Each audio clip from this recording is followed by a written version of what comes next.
what is this? The definition of the acute abdomen is a sudden onset severe pain that's less than 24 hours duration, that is potentially life-threatening and may require urgent surgical intervention. So we're going to go through this in an SBA format. The first question is a 32-year-old construction worker. He's presented with sudden onset epigastric pain. He has been taking regular paracetamol and ibuprofen for the last 6 days, but this is not a chronic thing. It's because he injured his back at work, and otherwise he's usually fit and well. He looks sweaty, and he is in a lot of pain despite 10 milligrams of IV morphine you've already given him. And he's vomited once in the emergency department. It looks fairly normal. He's tachycardic, and he's breathing shallowly with a rate of 28 per minute. All his other obs are fine. On examination, you find his abdomen is non-distended, but it is exquisitely tender all over, and it's diffusely rigid.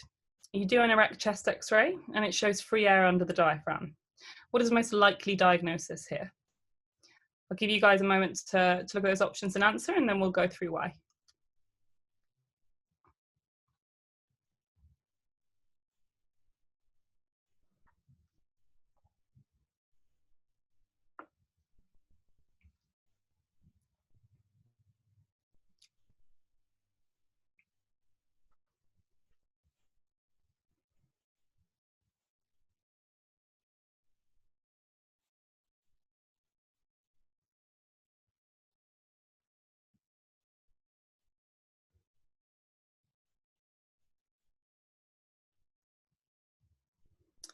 Okay, good. Okay, so most of you are getting the right idea.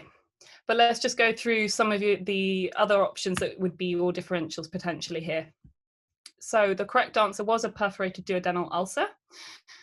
This gentleman's pain was sudden onset and it was epigastric.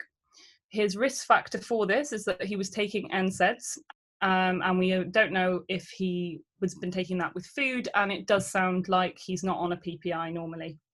This puts him at risk for a peptic ulcer.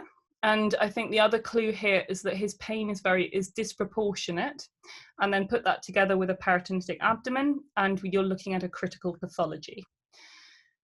The point I wanted to make here with his observations was that young and fit individuals are able to compensate actually very serious pathologies for a short while initially. And the only thing that may be abnormal, at least in the first instance, is a raised heart rate or a raised respiratory rate. Here, his respiratory rate is probably up because his tummy is so painful, he's just not breathing down deeply into it. It's just doing this. Other people, it's to try and correct their blood gases. Note, just for your own learning, a posteriorly sited duodenal ulcer can present with a very large and florid hematemesis because of their anatomical location. If it's posterior and they erode, they will erode through into the gastroduodenal artery, and this is what's causing the bleeding. The erect chest X-ray, so in terms of imaging, we can see free air under the diaphragm. This comes up in about 70% of cases if there's a perforated viscus, so it's actually pretty good. But if there's any doubt about your diagnosis and the patient is stable, then you can do a CT with contrast, and that is more sensitive than an X-ray to confirm a perforation, and also you can rule out pancreatitis as a differential. Your treatment for this ulcer is going to be an NG tube to reduce any further leakage. You're going to fluid resuscitate him, and if you yourself are not already the surgeons, you're going to immediately bleep them for a surgical repair with copious intraoperative peritoneal lavage. So then let's talk about why it's not some of the other ones. Pancreatitis, it is a differential of severe epigastric pain, and these patients can be very sick. If you have a Glasgow score of over 3, then you need to go to ITU. So it's not to be underestimated, but the presence of the pneumoperitoneum on the erect chest X-ray is what makes this the perforated viscus. Also, his risk factors aren't pointing towards this. Risk factors for pancreatitis are things like gallstones, alcohol consumption, not NSAIDs. Your bloods are very good for ruling this in or out. A serum amylase or a lipase is both diagnostic and actually prognostic as well. Again, if there's any doubt, then a CT with contrast can differentiate between the two. Small bowel obstruction. So whilst an obstructed bowel can perforate if it's left unchecked, usually the history will be profuse vomiting and absolute constipation, which is not what's been described here. Also, the most common cause of a small bowel obstruction is adhesions, and this particular patient has no past medical history, so no previous surgeries that would give him this risk factor. Examination also in this instance before it perforates would reveal a very distended abdomen, and on your plain film x-rays you're going to see distended loops of bowel if you did an abdominal one. Diverticulitis, again, acute diverticulitis can perforate a bowel, but usually the pain is in the left iliac fossa. It's what you'll hear and see described classically. The patient would also potentially be febrile in this situation, and you would expect a history of bloody diarrhea. That's not what he's describing, and also there's no past medical history of diverticular disease, and I think the final sort of nail in the coffin for this one is that he's a bit younger than is typical for this condition as well. Finally, an MI. I wanted to put this in there as a differential because in medical school it's very nice and categorized. You do your cardiac teaching, then your respiratory, then you move on to the abdomen, your surgical, medical, all of these nice things, and patients sadly aren't quite as clear cut as this. Epigastric pain is a differential of you must include an MI in your differential for this. Do not miss one. And it is very easy to rule out. You get an ECG, do a troponin, you can just forget about this one once you've done those quick things. In this particular case, it's obviously not the correct answer, as it wouldn't explain a peritonitic abdomen and also his chest x-ray findings. Okay, so after the SBAs, I just want to do a little bit of teaching around sort of what they were trying to point towards. For the acute abdomen, if you take nothing else away from this, what I want to get you guys to start doing is it's when you start off in med school, you have a read of the patient, you think about what you're going to do, you go have a look at them, you take a nice long history, do an examination. In an acute abdomen, we remember that definition. It was saying potentially life-threatening. So the first thing to do if you get bleeped to an acute abdomen is just go eyeball that patient. Don't go look at all their notes and all of this first without having a look at them. And this is just to immediately triage critical, non-critical. Non-critical doesn't mean very unwell, but the immediate thing that needs to go to theatre right now. So these are bleeding, infarction, or a perforation like the case we just had. And the way you're going to assess for that critical nature is an unstable vital observation, peritonitic abdomen, or you just clinically, that seems to be what you think this is. If it's a non-critical presentation, so a colic, renal colic, something like that, or a peritonism, so there's just one small area, like a right iliac fossa guarding in appendicitis, those are the ones you've got a little bit more time to go do your nice full clerking and talk to people. If you have any concern about a critical presentation or you're just not sure, alert your seniors early. Believe me, they would always rather be called than not called, okay? So on that kind of running theme, we'll lead into the next one. Now we have an obese 63-year-old man. He's presented with a sudden onset back pain, and it's radiating to the left iliac fossa. He feels unwell, but he hasn't vomited or had diarrhea. His past medical history includes some ischemic heart disease. He's also got high blood pressure, smokes 30 cigarettes a day, tells you he's definitely not thinking of quitting, don't even try, and he drinks socially at the weekend. When you examine him, he's tachycardic, his blood pressure is 100/80, his respiratory rate's okay, his oxygen sat's fine, so is his temperature. Examination is a little bit tricky, owing to body habitus, but he looks quite clammy and he's clearly tender in that left iliac fossa when you do examine him. What is the most likely diagnosis?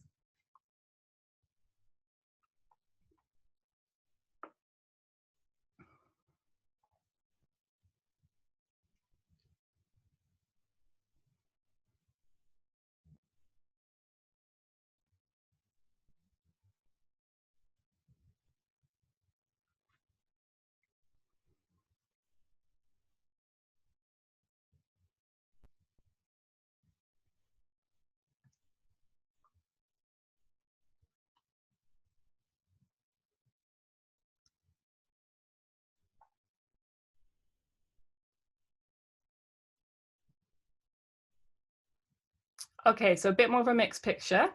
Overall, you guys are right. B was the correct answer. So now let's have a little talk through why, because this is why we do this, to learn. So he had a sudden onset severe back pain. Anything that says sudden onset and involves a back pain needs to be treated as a ruptured AAA until you prove otherwise. Remember that bleeding is one of those other critical presentations. The thing that's trying to point you towards this, if this was, say, a finals question or something like that, is the patient's age, the fact he has cardiovascular risk factors, because while those can affect your heart, they can also affect your abdominal aorta. A male would be his other risk factor. Although in textbooks we read about pulsatile expansive masses, in reality, usually like maybe a little bit larger, and this just might not be possible to be able to be felt. So just because you can't feel that does not rule this in or out. The other things that are looking towards, actually this is a, you know, even if we just go sick or not sick patient, it makes me think this is a sick patient. He's got a tachycardia. And also if you look, he's got a history of high blood pressure. So whilst his blood pressure would come within our normal range, it's what's normal for that patient, because it's a spectrum. If you're a supreme athlete, your resting heart rate is probably sitting. So I would argue he's got a relative hypotension for him. And that makes me a little bit concerned about a bleed somewhere.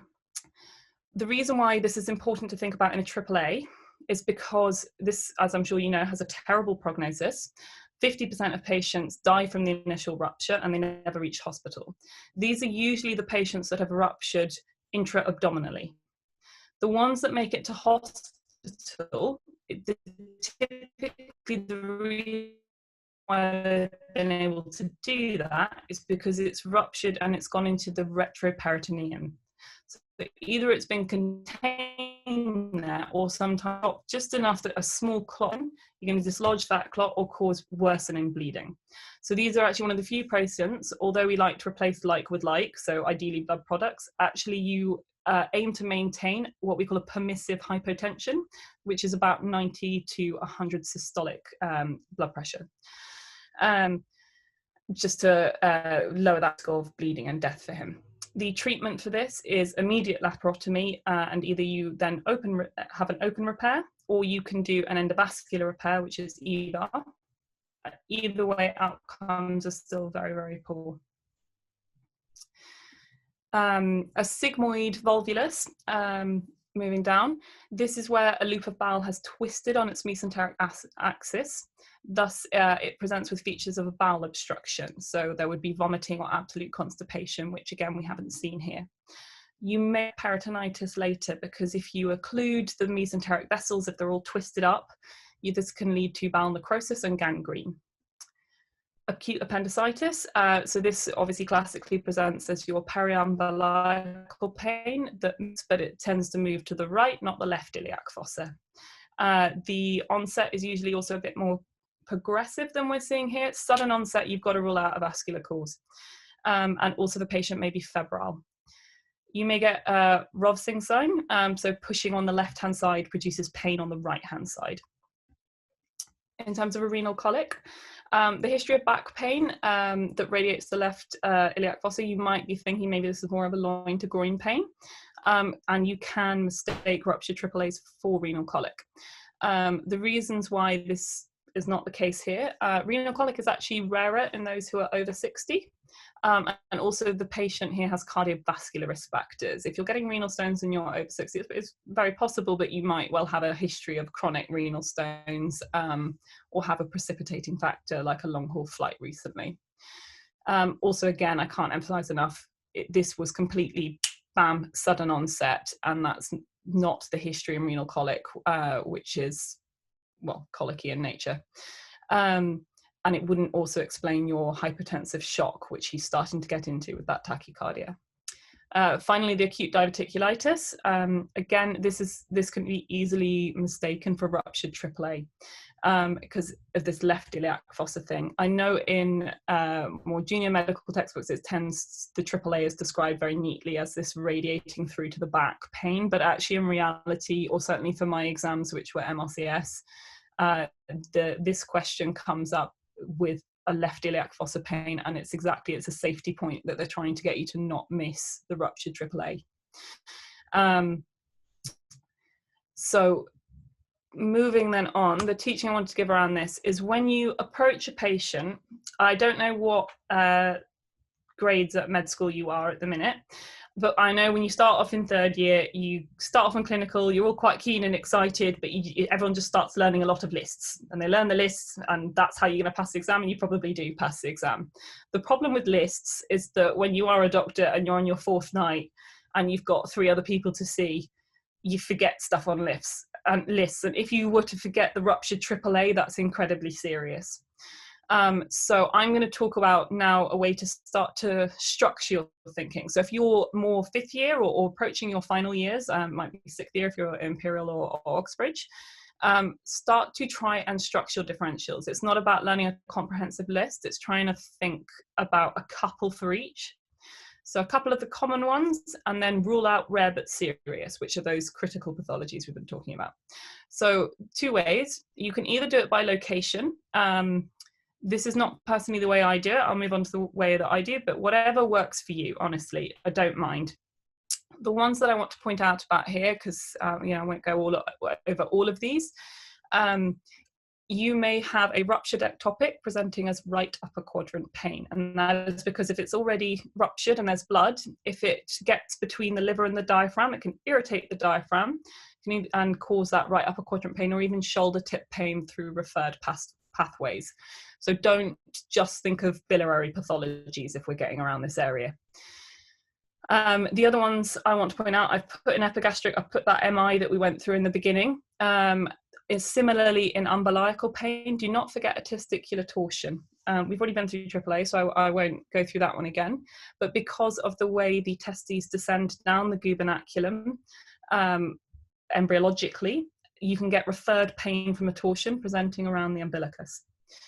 And then obviously in the left upper quadrant, don't forget you've also got the spleen sitting around there. And again, in both of these, a pneumonia, thinking of not just abdominal causes, can cause pain in these areas just because of its location and irritation of that diaphragm. So that's one way to think about it. The way I personally do it, or find you a whole entire new way, don't mind, is I think by specialty. And then I subcategorize within the specialties. And that means that when I am knackered, I don't miss stuff like that. So in my head, I see this abdomen, I go, okay, right, this is probably one of these 3 things, but let's just have a quick check through, make sure I haven't missed anything. Vascular, okay, have I thought about MI, have I thought about a AAA? If I can't rule it out, actually, why can't I rule it out? And should I be worried? If it's a woman, don't forget gynecological. Just because they're not childbearing age also doesn't mean that you can miss an ovarian torsion if you are thinking, oh, it's fine, her urine's negative for an HCG. Urological, we've talked a bit about torsion, colic, etc. Endocrine, don't forget there are some real medical causes of a very painful tummy, a DKA or an Addisonian crisis. General surgical, obviously when your sort of meat of this is going to lie. This is potentially huge as an area. So I tend to think about the main ones that are up there, and then I subcategorize. So I tend to go, is this infective or non-infective? So all the infective things are going to be your appendicitis, is it colitis, diverticulitis, etc. Or is it a non-infective pathology? Inflammatory, things like IBDs. In terms of bowel obstruction, I personally think of that as causes outside the wall, causes within the wall, and causes within the lumen. And therefore I don't forget about, oh, maybe actually it's an ovarian cancer compressing it, because I'm thinking nothing to do with ovarian cancers. This is my personal way, find your own way. The point here is just to start trying to structure because this will make you A, a safe clinician, and B, when you start having to learn stuff in more and more detail as you move up through your postgraduate exams, it just gives you a filing cabinet to put all of these things under, so that because you'll never remember a full list by the time you get to like an FRCS situation. So moving on here, we have a 79-year-old gentleman. He is presented with sudden onset generalized abdominal pain. He's unable to give you much of a history due to his dementia. You have a look, his past medical history seems to include an MI and ulcerative colitis. Owing to his cognitive impairment, he does seem to frequently forget to take his medications. And he hasn't vomited, but his carer tells you how he had one forceful episode of a bloody diarrhea when changing him this morning. He appears extremely agitated, and on examination, his abdomen is diffusely extremely tender. You do an ECG, and you can see a new onset fast AF at 143 beats per minute. There's no previous documentation of him having had AF. What is the most likely diagnosis?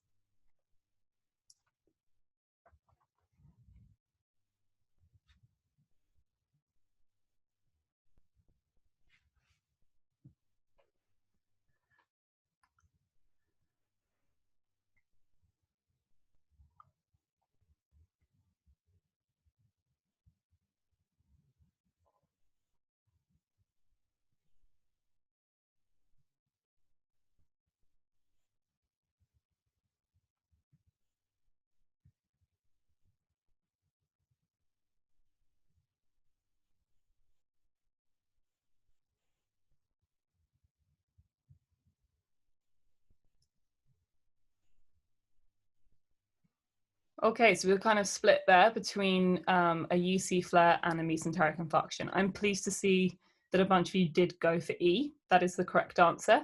But let's learn together why that was the correct answer. So you may now guess we have covered the three critical pathologies of bleeding, infarction, and a perforation. It was funnily designed like that. So here we have an embolic event that has occurred, and this can cause the bloody diarrhea described here.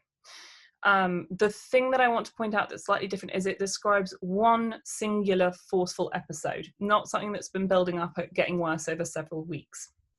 What can happen in a mesenteric infarction is that the infarction leads to bleeding, which goes into the gut wall and into the lumen, and that's why you have a bloody diarrhea. Again, sudden onset, think vascular. It's sudden onset, one forceful evacuation, not multiple. In his past medical history, he also has an MI.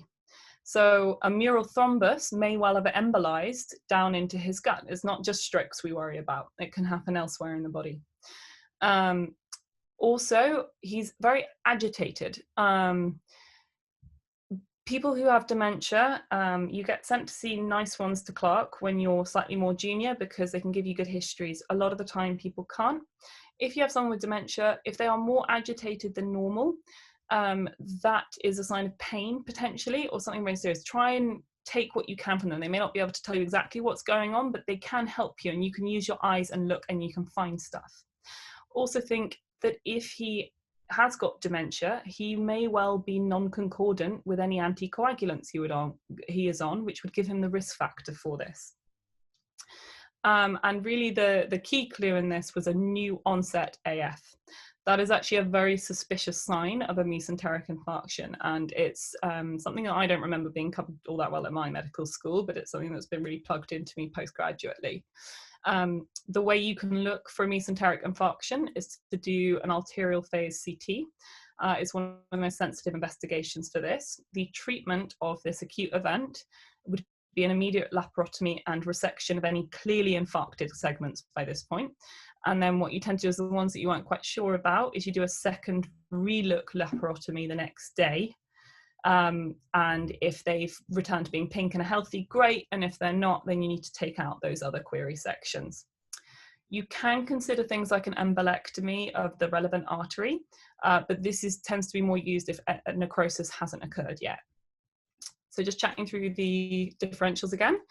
Diverticulitis, because it was bloody diarrhea, I wanted to put that in there, but we've kind of been through this a lot in the other questions, so I'll move on quickly from here, but it's just to say again, we had one forceful evacuation, not multiple episodes.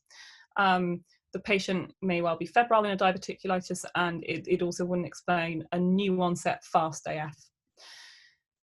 In terms of an intestinal obstruction, again, obstructed bowel can perforate if it's left unchecked, but usually you would have profuse vomiting or absolute constipation, not the single diarrhea here. You would also expect a distended abdomen in the first instance when you examine this patient. A UC flare, you have to think about it. It's in his past medical history, but usually a UC flare presents with a more progressive nature. It can still be awful, but it tends to be multiple episodes of a bloody diarrhea, and also mucus tends to be a very predominant feature. Again, may well have a fever, and the pain is typically a bit more colicky in nature, not this sudden onset all over severe thing described, and also the new onset AF again is what's pointing you towards this mesenteric infarction. A C. diff infection. So this is a differential for bloody diarrhea. Again, though, it's usually multiple, not singular episodes. Also, when I take a history of diarrhea, I tend to try and clarify not just frequency, but also what it's like. What do they mean by diarrhea? Does this mean it's looser than normal? Is it really watery? Because a really watery diarrhea is what's pointing maybe towards something more like a C. diff infection. But if they're just going more frequently and it's loose, that's different. Also, the risk factors that I would be looking for in something like a C. diff infection. He is elderly, but a recent antibiotic course, fluoroquinolones are particularly bad, or a very long hospital stay at some point. Again, this would not explain the new sudden onset fast AF. Okay, so moving on to the next one. We now have a 22-year-old lady. We're getting a little bit younger. She's seen after some worsening abdominal pain. She was seen in the emergency department a couple of days ago, and she was discharged home with antibiotics for a urinary tract infection. Since then, the pain has worsened, and you actually looked at her when she walked to the bathroom to give you a urine sample, and she wasn't walking right. She seemed to be in quite a lot of pain. On examination, she's tender and she's guarding in the right iliac fossa. Pressing on the left iliac fossa reproduced the pain on this right-hand side. What is the eponymous sign that we're describing here?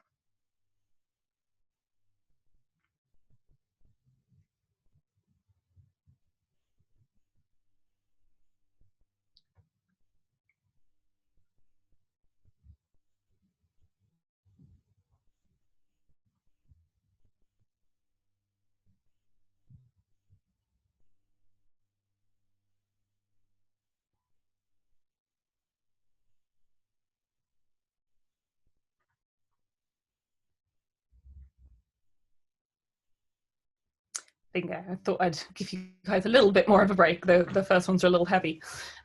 Good. So it's Rosving's sign. But you'll find, particularly on the surgical sign, there are a lot of people's surnames before signs, and it can get a little bit confusing also on anatomy. So let's just pop through them. So Rosving's sign. I think also sometimes people don't explain why, and that helps me to remember them. This is, like we said, you palpate on the left and you're going to get pain in the right. It's a sign of appendicitis, and it occurs because the peritoneal lining has become really inflamed around the appendix, and it irritates the muscles here. When you push down on the left-hand side, the peritoneal lining is stretched and it produces pain while the peritoneum is irritating the muscle on the other side. You may also at this point find McBurney's sign. So this is deep tenderness on palpation of McBurney's point, or Aaron's sign, which is referred pain in the epigastrium upon deep palpation of the right lower quadrant. Boas sign. So this is hyperesthesia or increased sensitivity or pain, sometimes below the right scapula. This is a sign of acute cholecystitis, and as it's referring through to the back. It's only got about 10% sensitivity though, I think, so it's not one of the best ones. Murphy's sign. This is when the patient breathes in and holds a deep breath while you palpate in the right subcostal area. It's a sign of acute cholecystitis because what's happening is the inflamed gallbladder comes into contact with your hand as they breathe in, and it hurts them. I'm not going to go too much into detail on this because I am giving a whole separate talk on biliary pathology.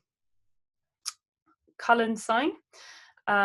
So this is irregular purplish discoloration of the umbilical area, and this is due to intraperitoneal hemorrhage. This is because the blood has tracked along the gastrohepatic and falciform ligament to the umbilicus.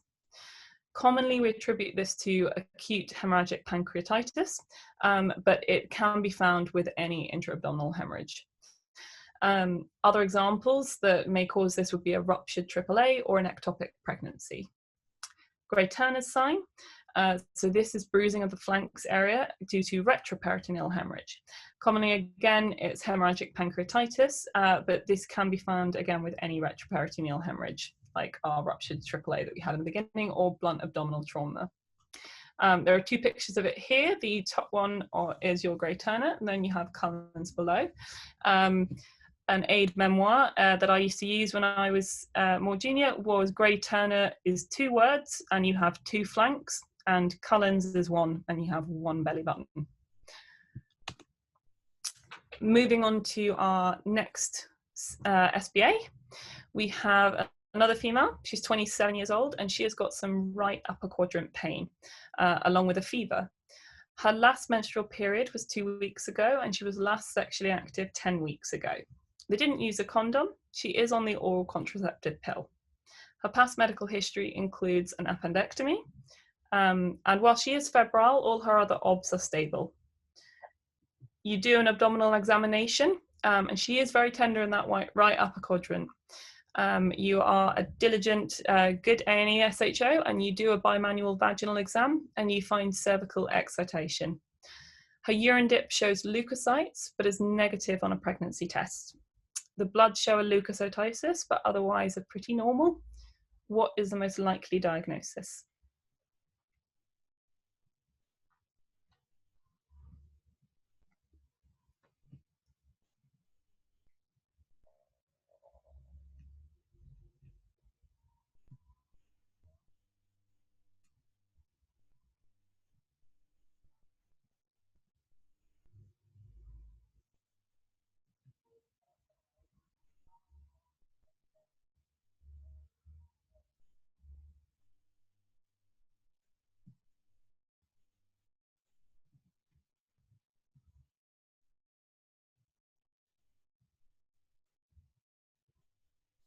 Okay, yeah, bit of a mixed picture. I think this is also because the differentials were a little bit harder.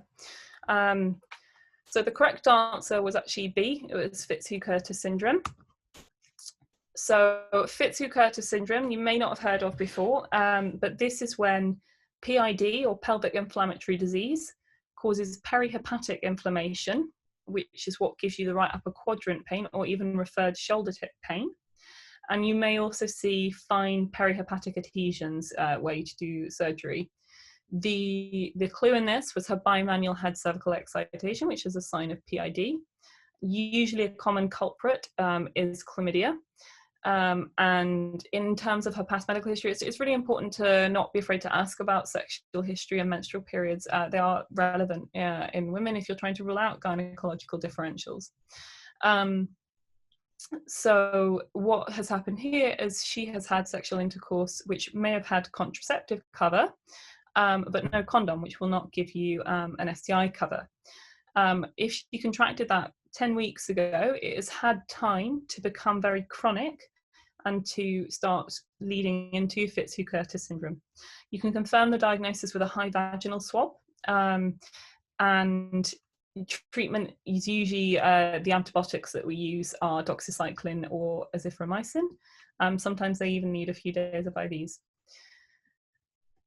So in terms of your differentials, acute cholecystitis, this occurs when a gallstone has become impacted in the gallbladder wall, and then the gallbladder gets irritated because the retention of that very concentrated bile inflames it. Therefore, you get right upper quadrant pain like here, fever, and a raised white cell count, but what it would not explain is the cervical excitation. It also wouldn't explain the urine dip findings. Pyelonephritis, again, can present with fever. You may well have raised inflammatory markers. But usually the pain is renal angle tenderness on examination. So it's good to be precise about where you're finding the pain. Or sometimes you can ask them, I can say, which is worse, this one or this one? And again, it would not explain the cervical excitation. Again, in pyelonephritis, the urine dip, I would expect to see some blood and protein in there, and possibly nitrites alongside that leukocyte. So the urine dip doesn't quite fit this either. In terms of ruptured ectopic, which I think is what a lot of you were leaning towards, yes, you can get blood in the abdomen from a ruptured ectopic that causes right upper quadrant pain or referred shoulder tip pain. However, her pregnancy test is negative, which is really reassuring. If you were super worried, you can do a serum, but it doesn't sound like it here, and she is on the oral contraceptive pill. It is worth asking about because obviously if she was having vomiting or diarrhea that day, it may not have been effective, but we've done our own pregnancy test here, so I think we can rule this one out. And Michaelmas. So this is mid-cycle menstrual pain. This lady is mid-cycle. It's why it's worth, you need to ask when their last menstrual period was. But usually the pain here is felt lower abdominally or even suprapubic, and it's very cramping in nature. I mean, a lot of the women just say themselves, oh, it's just like really bad period pain. They'll use that phrase themselves. It usually subsides in about 24 to 48 hours after onset here, and the blood results in a urine dip would be normal, which is not the case here. There's something inflammatory going on. This is managed conservatively. If you're very concerned, you can do a diagnostic laparoscopy. So the point I wanted to make here with this question is that just because you've been bleeped as the general surgical on call doesn't mean you can forget about gynecology differentials, which can be life-threatening. I've put up the main ones there. I don't need to read them out to you, but obviously you'll have a different set for those of a childbearing age and for those of a non-childbearing age. On the photo here, what you can see is the uterus, and in here we have a hematosalpinx, which is from a ruptured ectopic pregnancy that has lodged here. So that was the point to make there. Moving on, we now have a 14-year-old boy of Afro-Caribbean descent. He's presenting with severe pain around the umbilical region. He feels nauseous, he's completely off his food, and he had a very high-grade fever last night, according to his mother. She said he was just absolutely drenched in sweat. His urine dip is completely negative, and his blood show a hemoglobin of 7, which is low, and a leukocytosis. What is the most likely diagnosis?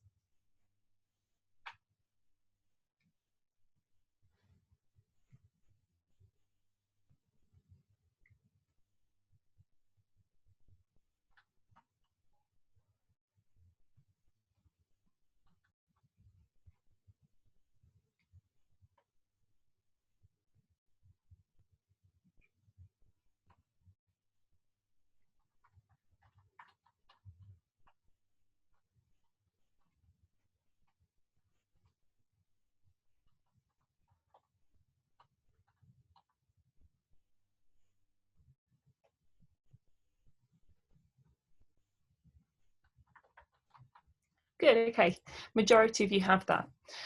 So what I'm hoping you've started to do is now think, right, I've got tummy pain, and you're going through either your location of where it is in the abdomen, or you're by specialty like I do it, or something else, and you're starting to work through and you've gone, oops, there's a medical differential I can't rule out there. So, was a sickle cell crisis. The sudden onset nature of this pain, again, it sounds vascular, it's very sudden. So what's happened in a sickle cell crisis is the abnormal erythrocytes have caused pain via a vaso-occlusive crisis. So you do have to consider appendicitis as your differential, and we'll come on to that. But the bit that makes this not appendicitis is the boy's anemia on his bloods, and also you've got to consider his ethnicity here, which would be a risk factor for having sickle cell anemia. The treatment for this is high flow oxygen, intravenous fluids, and lots of pain relief. Usually you need to use opiates. Make sure they are really comfortable, and be wary that recurrent crises can cause irreversible organ damage. So it's something to take seriously. DKA. So again, another medical differential you've got to consider in tummy pain, particularly if it is around the umbilicus. This is a medical emergency. You would get tummy pain, but usually there'd be a prior history of a few days of increasing thirst, urinary frequency. If it's got particularly bad, you may find they're getting short of breath trying to compensate. The diagnosis is made when you have hyperglycemia, acidosis, and ketosis are present. The sudden onset here is what's making me more think this is vascular, not a DKA. And also a DKA would not explain his anemia. And the urine you would expect to contain glucose and ketones, which here it's entirely negative, making this the incorrect answer. Appendicitis, sort of covered. So yes, it would cause a fever, and it can start with peri-umbilical pain, but it would not cause anemia. That's really the crux here. Gastroenteritis. So this usually presents obviously with vomiting and diarrhea, as well as the fever. Usually the pain is more cramping. It may even be relieved by defecation, and it's not severe and central like here. You can ask if other members of the family are unwell, and if several of them are, then this might point you more towards a food poisoning route. But again, it wouldn't explain his anemia. And finally, torsion. Again, we've talked about how with referred pain, you have to consider this. However, again, it wouldn't explain the fever, and it wouldn't explain the anemia. So I guess the point I wanted to make here is not missing medical differentials. So again, I am going to plug this again, structure. Vitamin is a commonly used one. You can use it for surgical and medical differentials.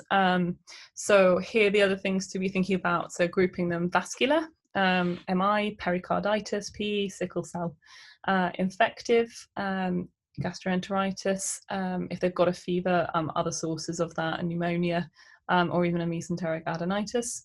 They may have a toxin or some form of poisoning. They may also be withdrawing. Try and create that safe environment that means they will give you an accurate answer when you ask them what drugs, alcohol, etc. they may be taking, particularly if they're young and teenagers. Metabolic, we've discussed. Inflammatory, you may have a vasculitis, or neurological. In abdominal migraine, in other things, or if it's just not fitting, also remember with children, just have that in the back of your mind, that nod to any social or safeguarding issues that might be present. Look at how they're interacting with their parents, see if there was any delay in that presentation. You've got to have abuse in the back of your head, however horrible that might be. So we're getting moving on now. This 29-year-old gentleman has presented with a sudden onset right flank pain, and it's radiating to his groin. He is unable to sit still on the bed, and he tells you he saw blood in his urine this morning. He feels really sick, but he hasn't vomited, and he last opened his bowels this morning. On examination, his obs are stable, and he has right flank and suprapubic tenderness, but no guarding and no rigidity. His urine dip is positive for blood, protein, and leukocytes. What is the most appropriate investigation?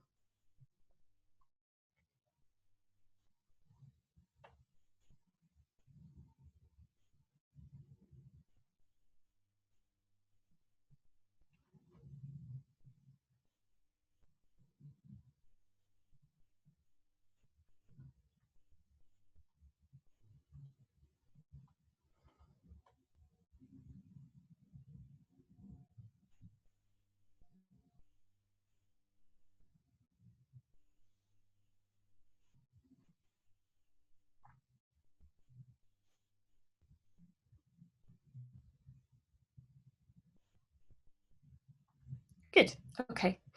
I wanted to put this one in. We will have a chat about an approach to investigations in a second. For now, we'll go through the differentials. So the first one, well, no, let's go with the correct answer. So low dose CT-KUB, or kidney ureter bladder. The history here is a barn door textbook ureteric colic, and CT-KUB is the gold standard investigation for this. The clue towards this being the diagnosis was loin to groin colicky pain combined with blood protein on his urine dip.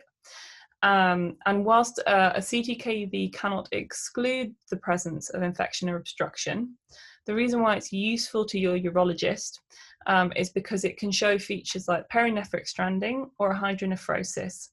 And what urology would do in that situation would be putting in a ureteric stent.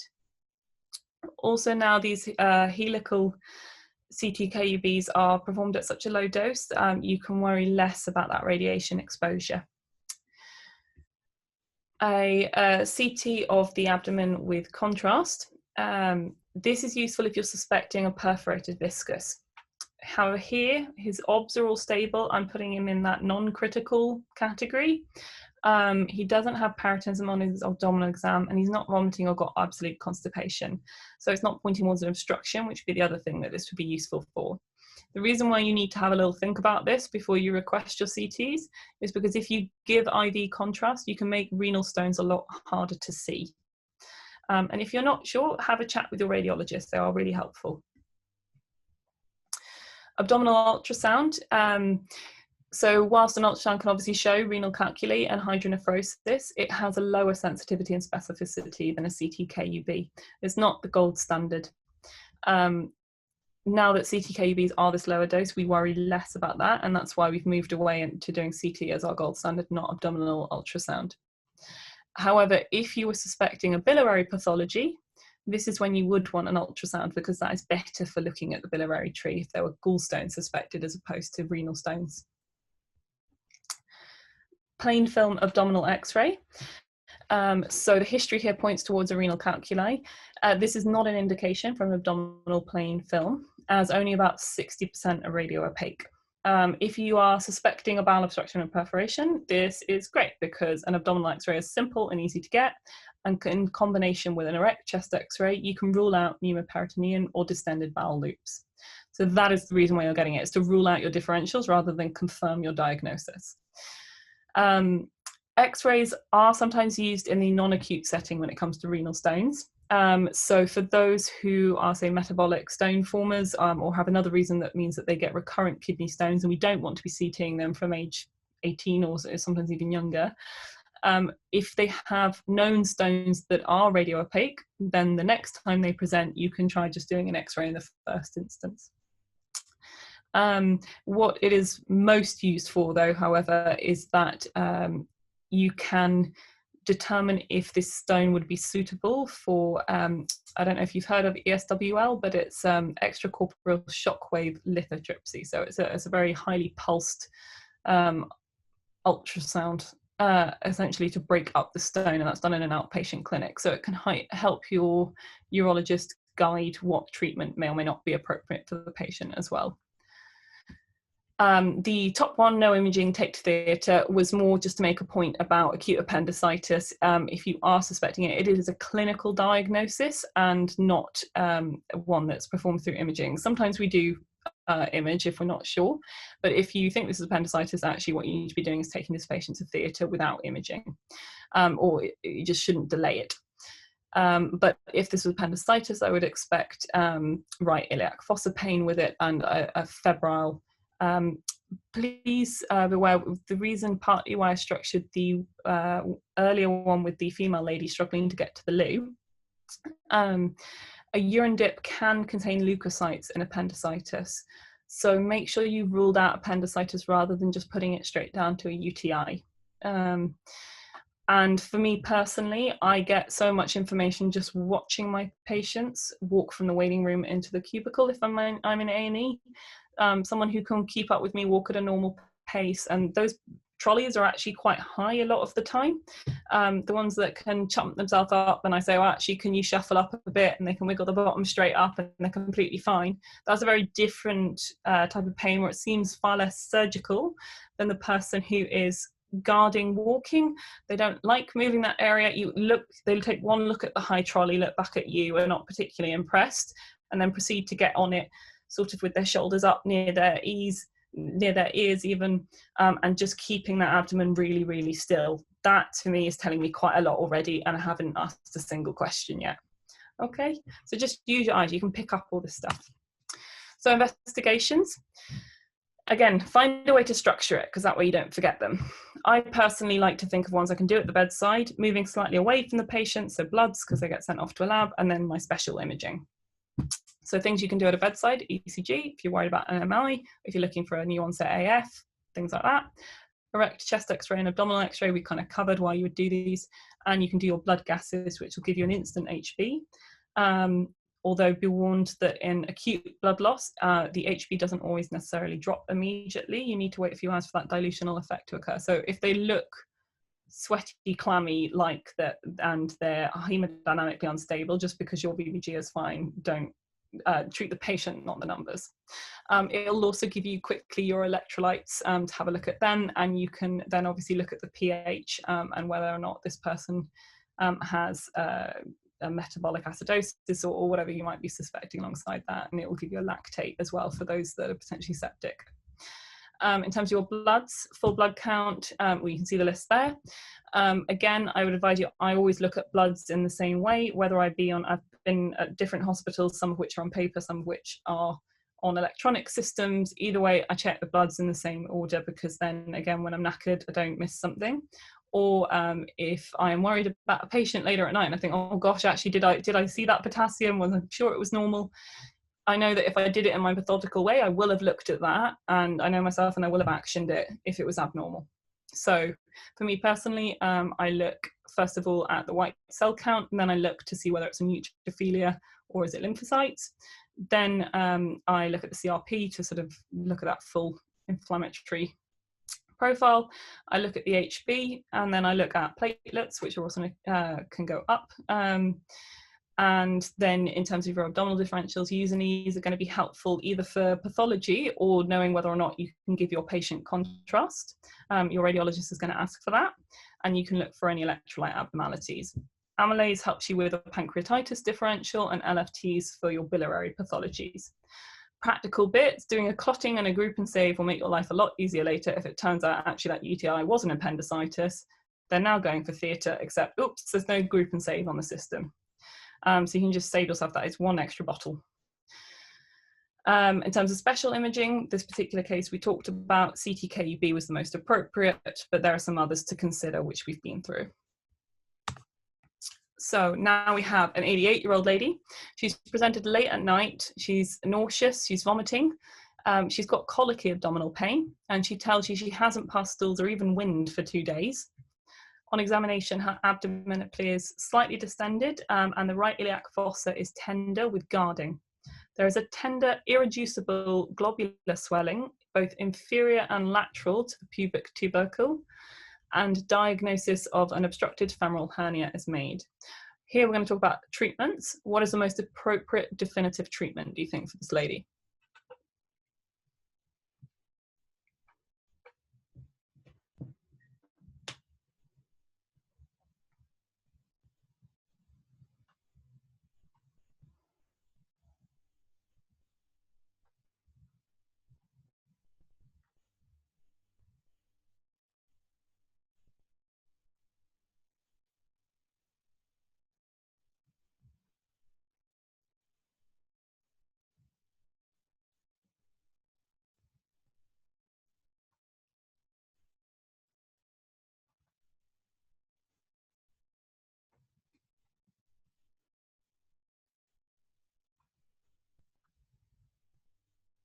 Good.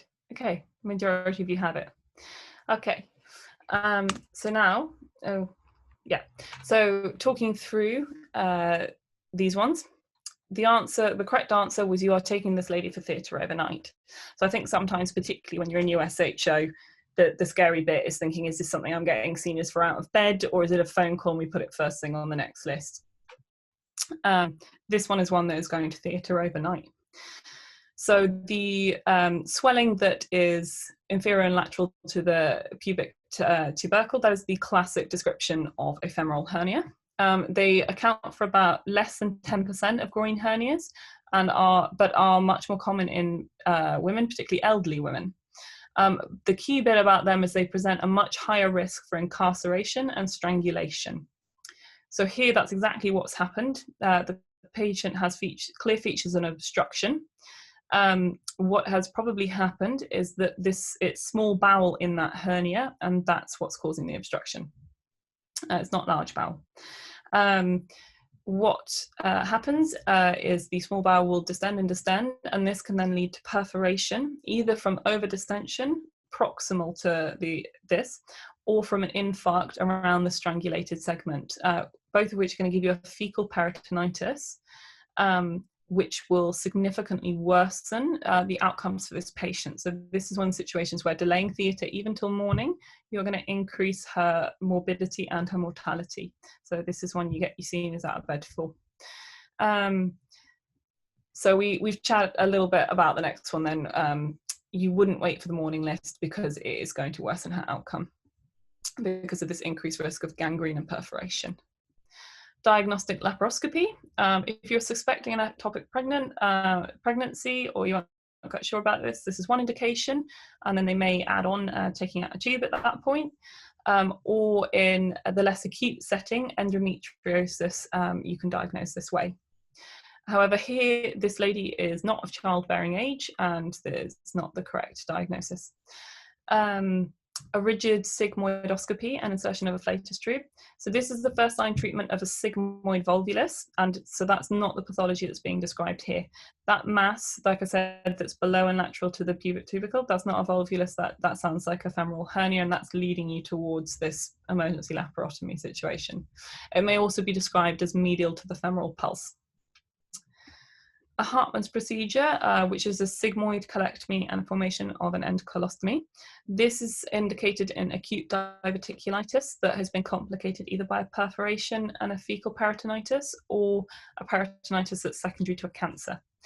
It's a great op in terms of leaving the possibility for reversal in the future.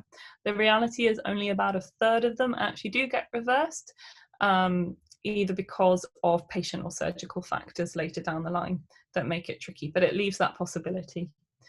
Primary anastomosis is contraindicated if you have peritoneal contamination, because it's never going to heal. This would also be the incorrect surgery for the site of obstruction, because strangulated hernias are almost always small bowel, and so taking out a bit of the end bowel isn't going to help this lady. So the teaching here was around treatment. The acute abdomen is quite a broad one to go into in terms of treatment. We're going to have a few other lectures where it covers more specific conditions. But I think the kind of safety points here are, like I say, you go look at them. You're going to do an A to E assessment, and if you have any concerns, you are going to get your seniors involved early. So by that, as you go through your A to E, you're going to start the relevant initial treatments. So again, if we're going to structure things, when I'm talking about treatments in my head, I think of immediate treatment and resuscitation, and then definitive treatment, which may then actually be medical or surgical later on down the line. So your initial treatments might be some fluids, blood products, depending if it was a bleed, antibiotics, or a full-blown sepsis 6, depending on it, and giving this patient some pain relief. It's not just to be kind to this patient, but also it's going to aid healing, because if you have pain, then you release a lot of adrenaline and cortisol, or more than you would if you at least didn't have the pain. If this is released during your surgery, then it is catabolic, and it's going to harm that recovery process. Remember that even if you're doing it A to E and you can't do the actual surgery bit or the bit later on because you're still a bit junior, you can make life easy so that when your reg sees it, there is the most minimal delay in treating that patient definitively. So this would be working them up for theatre. You can get a consent form. Think about, do I want a consent form, a normal one, or do I need a consent form 4 if they've got dementia? You can book theatres, you can chat to anaesthetists. You need to talk to bed managers potentially for a post-operative bed. So you need to then be thinking about, actually, where is this patient going afterwards? Is this ITU or a higher level of care? In which case, great if you've already had a chat with those anaesthetists. Call the family. There might be someone, ask them if there's someone they want there with them. It's probably very scary for them. Lots of people start doing stuff really quickly, and explain to them what is going on. And sometimes in that initial bit, I know you don't have time, but if you let patients know that, they are really understanding. So sometimes they say, hi, I'm Maria, I'm one of the doctors. There's a few things I need to do quickly, and then I promise I'll come back and explain. and then they're happy for a little bit. I can do my A to E and make sure they're safe, and then I can go back and chat to them. Your definitive treatment is going to depend on the cause. So we've covered some of these. So the ones that we've chatted about are your EVA or your open aortic repair of a AAA. Laparotomies are going to be for perforations, so the duodenal ulcer, a mesenteric infarction, or an emergency bowel resection. Hartmann's is a complicated diverticulitis. Sigmoidoscope and flatus tube is for volvulus, and an ectopic you can actually manage medically or surgically, or a laparoscopy and possible salpingectomy is the surgical treatment of that. So we're getting there.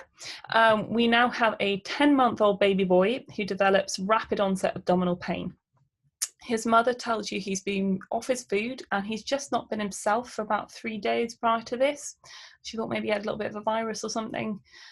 He has been producing regular wet nappies and there are no rashes. He's not vomited. However, this morning he passed one episode of red currant jelly stools. On examination, he looks quite pale, and on his abdomen there's a sausage-shaped mass in the right upper quadrant.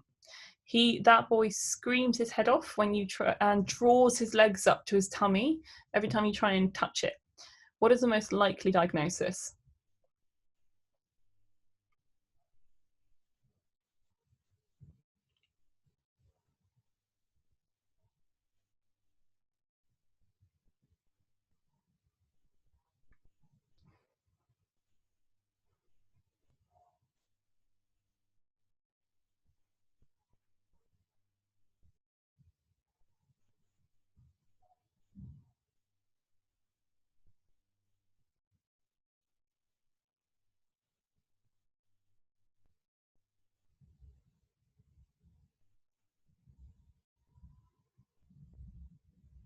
Good, okay.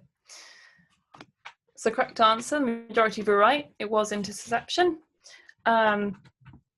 So if we can just close the poll. This needs to be considered in young infants or toddlers with screaming attacks. Again, babies can't tell you what's going wrong, but you can use your eyes and you can glean a lot off of them. You could, for example, they can't tell you, oh yes, I feel really thirsty or I haven't drunken anything, but you can just ask, have they been producing wet nappies? If they haven't, be thinking about maybe sepsis or infections. So what happens in intussusception is one portion of the bowel prolapses into the lumen of the adjacent bowel, and we call this telescoping.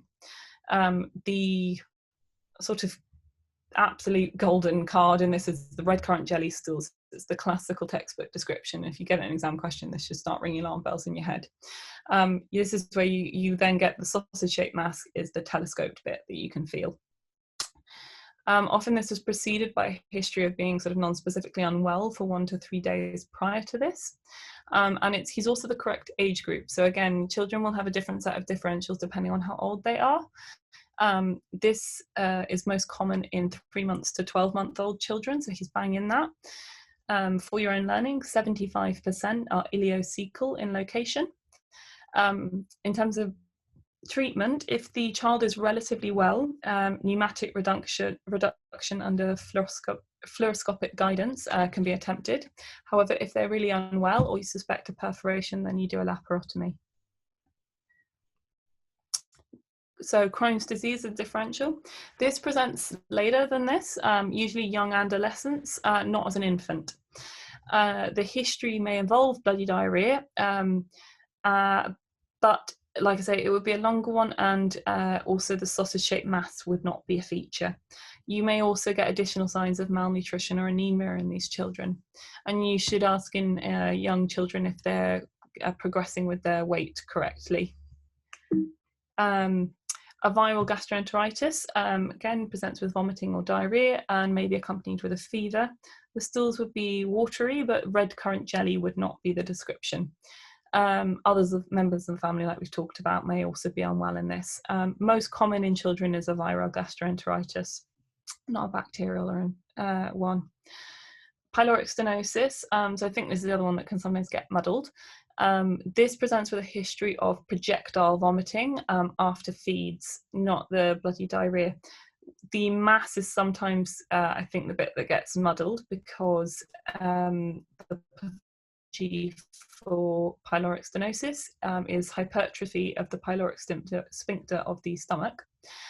Although this can be felt, it's an olive-shaped mass is the classical description, and it's usually palpable during feeding. The child is also generally relatively well, and the key bit is they feed hungrily immediately after the vomits. They want more food.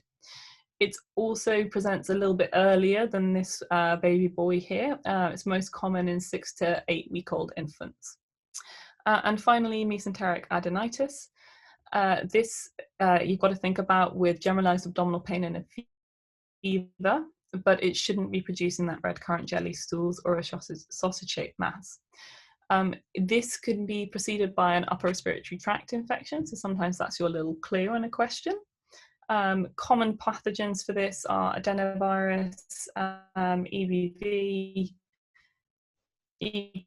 coli, and then staph and beta hemolytic strep. Usually the treatment is conservative, lymph nodes. So I think this is my final slide, and the point that was with these last ones was that there are certain special groups of people. So the rest safety points I've been talking about in your more normal adult population, but it's just to think a little bit differently with these people up here. So we'll go through them. Older people, they may not present as typically. So many actually may not have a fever or abnormal lab values with a lot of causes of abdominal pain, and it can be septic without that fever. So again, this is treating the patient, not the numbers. If they don't look right to you, don't send them home. You're going to have to watch out for consent issues if there is a question about capacity. And also watch out for those. I'm going to cover HIV in a little bit, but I think immunosuppression, we sometimes, it's too easy just to think, oh yeah, chemo, HIV, but if a patient in an older person is on a reasonably high dose of a steroid, you've got to think about things, and they're going to have potentially a different set of bugs. If somebody is pregnant, you've got to think, is this related to the pregnancy or not related to the pregnancy? So for example, not missing a kidney stone, thinking it's ligament pain because she's got a bump. And then if it is related to the pregnancy, making sure we think about the serious pathologies, like a placental abruption, you would never want to miss. You've also then got to think about the changes in pregnancy. So they're going to make, this is going to make them at higher risk for some things like a PE. And then also just having a practical approach. I know that you treat the mother and the unborn child doesn't have legal rights, but the mother themselves will probably be not particularly keen to have a CT.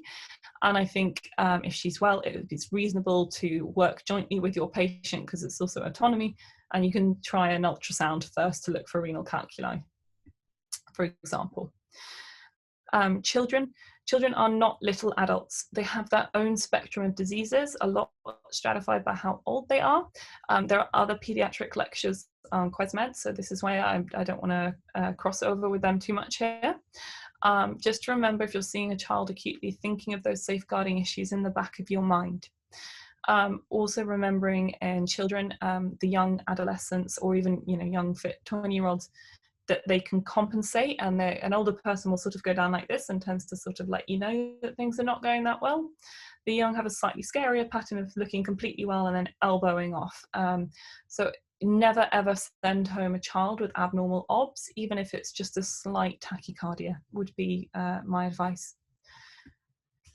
In HIV, obviously common stuff can happen to people with HIV, but watch out for those opportunistic infections.